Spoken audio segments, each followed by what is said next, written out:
Elon Musk yavuze ko nyuma y'imyaka 5 AI izaba irusha umuntu ubwenge. Ibi Elon Musk yakaba yarabivuze inshuro nyinshi ko yizera ko AI iri gutera imbere ku muvuduko udasanzwe.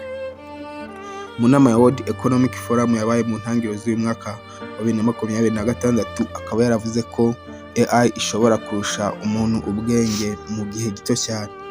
Mu myaka 5 AI ngo ikazaba ishobora kuzaba irusha abantu bose hamwe ubwenge. Ariko ni ingenzi kumenya ko iri ari iteganyagihe rya Elon Musk, si ikintu cyamaze kwemezwa n'abahanga bose. Hari abandi bahanga bavuga ko AI izatera imbere cyane, ariko ntibemeranya ku gihe bizabera cyangwa niba koko izarusha abantu bose ubwenge muri iyo myaka. Mu by'ukuri AI isanzwe irusha abantu ubushobozi mu mirimo imwe n'imwe, nko gusesengura amakuru menshi cyangwa gukina imikino imwe n'imwe. Ariko AI ikaba igifite intege nke mu bumenyi rusange, gusobanukirwa isi nk'umuntu, ndetse no gufata imyanzuro ishingiye ku bunararibonye bw'umuntu. Tugiye kubana muri iki kiganiro turebera hamwe impamvu Elon Musk atekereza ko AI ishobora kurusha abantu ubwenge, ndetse n'ibyo bishobora gusobanura ku kazi, amashuri n'ubuzima bwa buri munsi. Igihe tugiye kubana ni Adolphe Muhire, tuguhaye ikaze.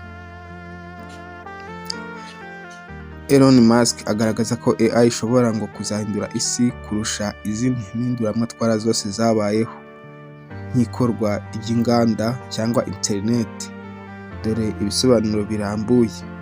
Ese ikibazo cya mbere twakwibaza, ese kuki Elon Musk avuga ko AI izarusha abantu ubwenge? Impamvu atanga iya mbere akaba avuga ko AI yiga ku muvuduko udasanzwe.